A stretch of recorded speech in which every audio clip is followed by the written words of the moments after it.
Fantastic. So I'm not going to spend too much time. And the reasons why we're giving this example, just a reminder to many of you, is that we want you to be able to understand that in the world of suites in the middle, the greatest thing you want to be able to do is to be creative. When you are creative in a deal, what you now want to be able to do is to put the system, the processes, the procedures in place so that you can connect A to C and you be in the middle. A to C is also the same concept that Airbnb is doing.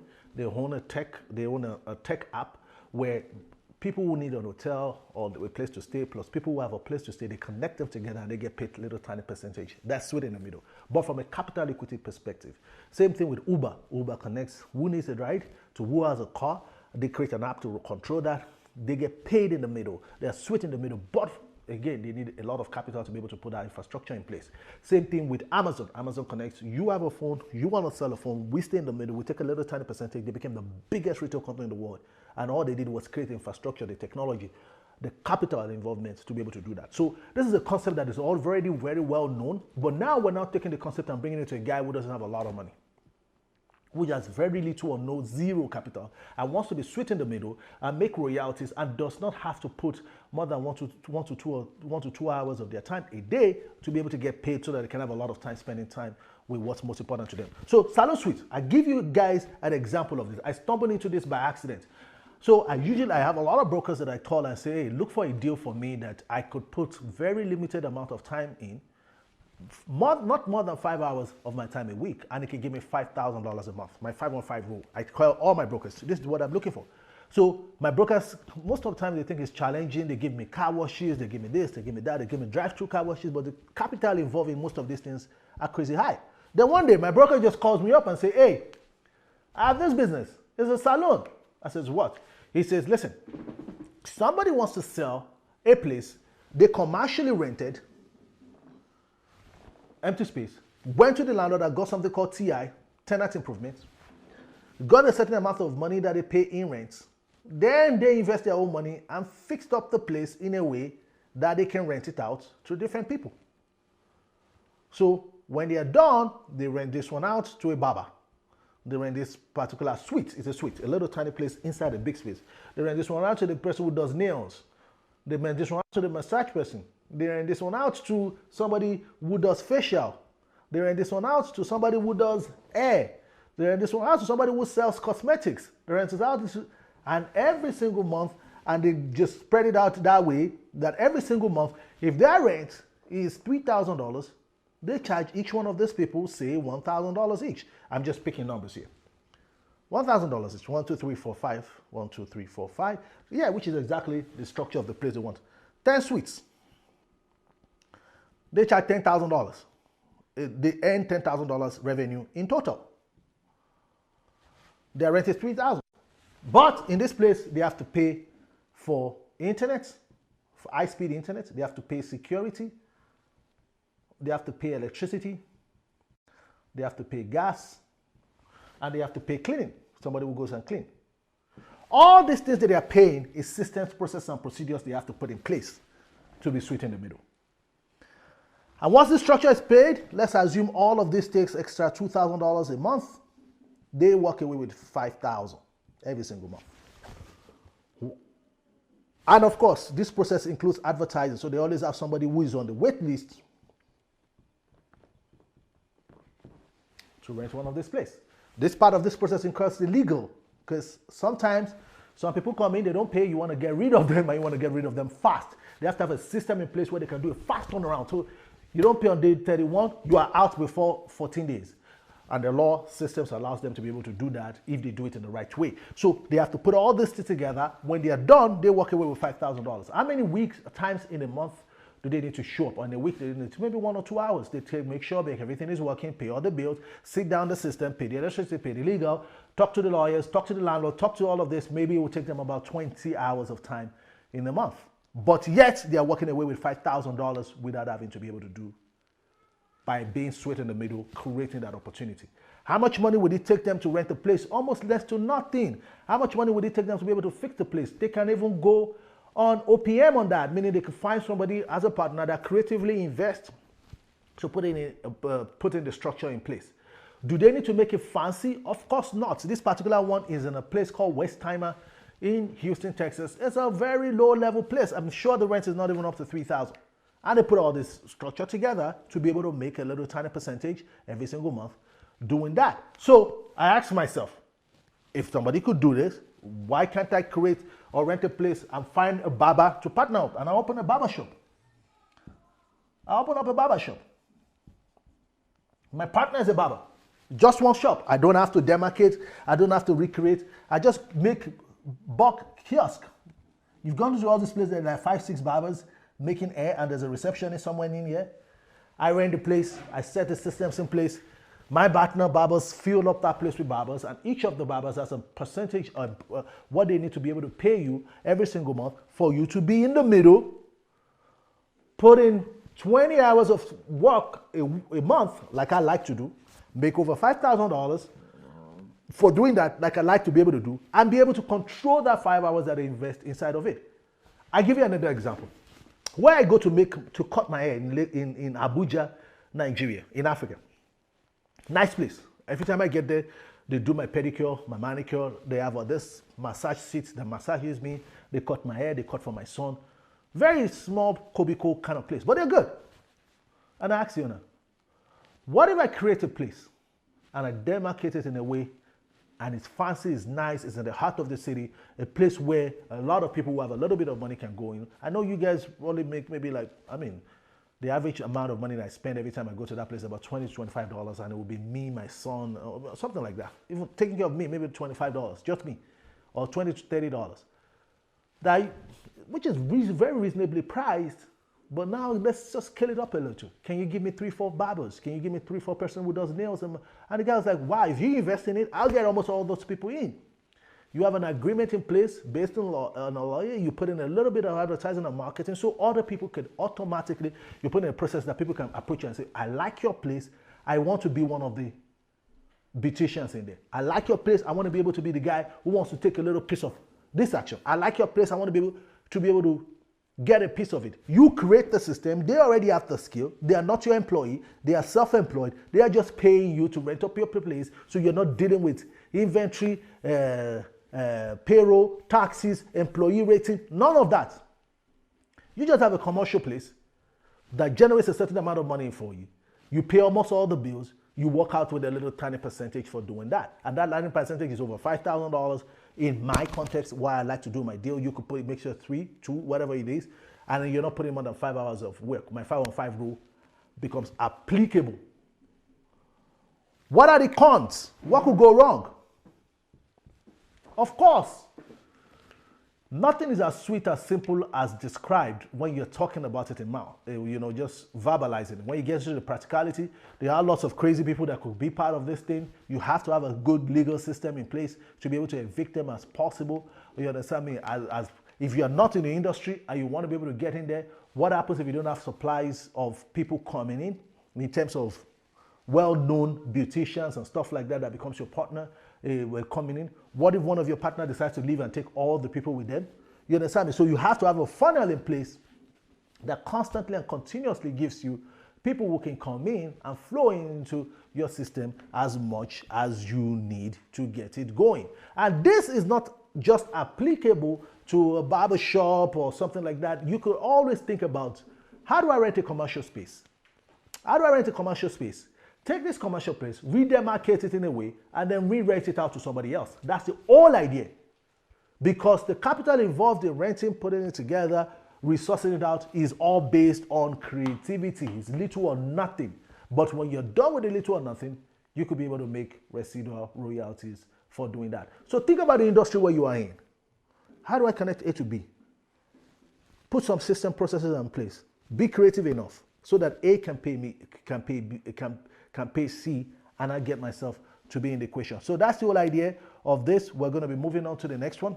The pros and cons of this, one of the pros and cons of this, it could be a pro, it could be a con, is that this idea of sweet in the middle, commercially breaking places into pieces and re-renting it out is easier in a densely populated city like Lagos, like Houston, like London, like New York, like like Toronto, because you got to be densely populated enough that the demand for amount of people who want to be able to come in, space is a critical challenge in that city, and then you can just leverage on almost all of that. And of course, there's a lot of people on standby who have creative ideas, and they all just want to be able to do is to be able to make it happen. So put that into consideration, because it might not be, it might not be in alignment to the city that you are in, and the culture, the demographics, and how your city is configured. It might not work. But if you live in a densely populated place like Los Angeles, like Houston, like almost all of this place, it will be a perfect place for you to start thinking about a way to be able to be sweet in the middle, just creating that. Fantastic. Guys, next one that I've gotten involved in, and of course, I've gotten involved in almost everything I've talked about so far. Almost everything. 1, 2, 3, 4. Yes, everything. So next one is the ATM cash dispensing business. I don't think there's regulations in Africa that allows you to be able to play this space right now, but there's regulations in North America that allows you, and of course, I think in Europe, that allows you to be able to play in this. It's a very simple concept. It's also sweet in the middle. There is a capital equity component of it. And you can decide to go sweat equity. And I'm going to teach you how to go sweat equity, which is sweat equity part of it.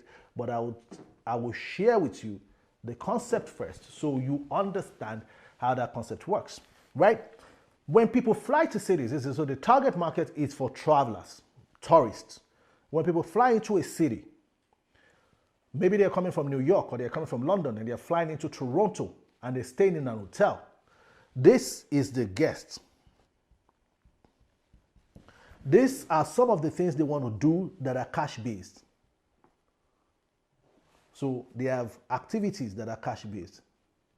And those activities include maybe tipping waiters, tipping bellboy, tipping bellboy, maybe buying things from this machine, this dispense machine that dispenses maybe like Coke, chocolate and stuff like that. Buying stuff, dispense machines don't take card, etc. Just need a little bit of cash. Average amount of spending is maybe $100 in cash, and usually it's for tips and making sure. This person is from New York or London, and this is an example, and they're coming to Toronto. The US dollars is different from Canadian dollars.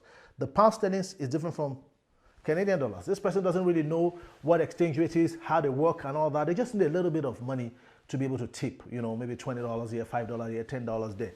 So this is A, this is C. You are the B that is here. Your job is to take care of the headaches of getting that little cash flow that many, many people in the hotel usually express. Any hotel that you go to, anywhere in the world, top class from 3-star and above, they already all have this ATM machine. It's simple. Every time A comes into this ATM machine to pull out cash to take care of C, they pay a certain percentage of all that. So let's say they take out $100. Every time they take out $100, the machine is probably going to charge them maybe $5 for doing that. Right? Going to charge them $500 for doing that. What happens is now they're paying $105 for a $100 note that they meet. Somebody has paid $1,000 for a ticket to fly down from New York to Calgary. $5 is not their headache. They just want convenience. It's a business of convenience. They just want to be convenience. They want convenience.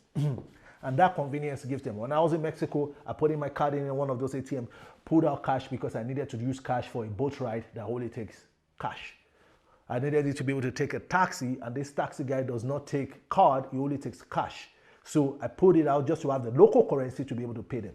Majority of the time, these machines dispense local currency, and it helps you to be able to do the exchange, manually in a way that you could understand how it is. So it's convenience. Every time that happens, of that $5, it is shared mostly by 3 aspects of the people. 3 people share that extra $5. One is the location, the hotel.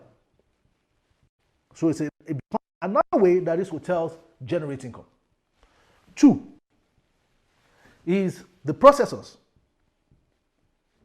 There are companies out there that their job is processing all these transactions, plus, of course, whoever is regulating the ATM machine in the back end. They make money off that as well. And then number three is you that operate it. So usually it is exchanged in one third.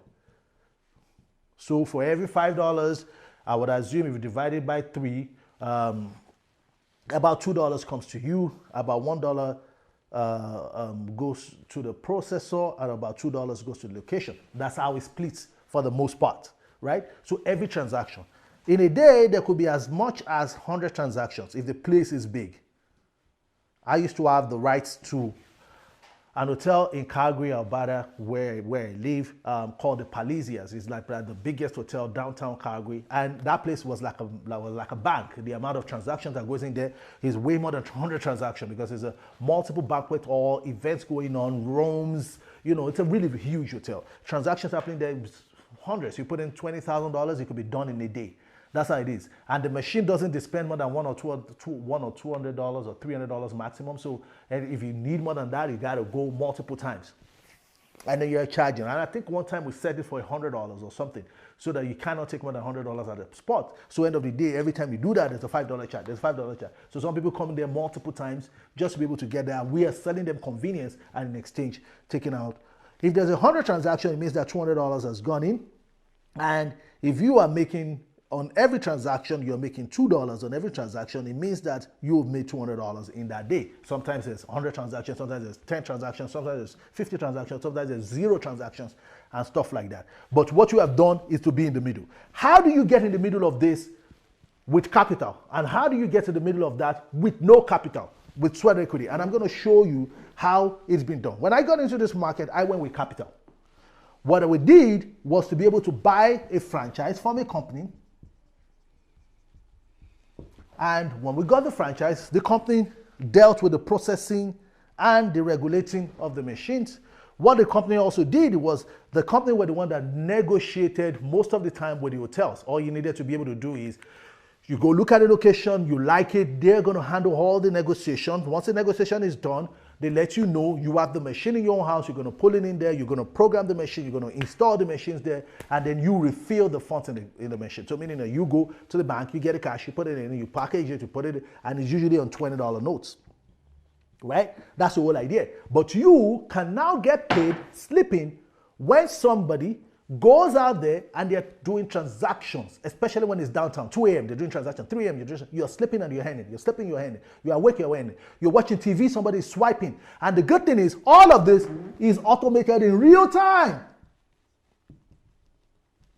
from an app or web-based that shows you exactly what's going on a real time with almost all this transaction. This is a perfect example of sweat in the middle. Of course, you're going to pay franchise fee. Of course, you're going to pay, there's a lot of time that needs to be done on processing the machine, taking care of the machine, loading the machine, going to the bank, and all of those kinds of things. It would take you about 5 hours a week to be able to do that. And I'll tell you the pros and cons of this because I got out of this business and I'm going to tell you why I got out of the business.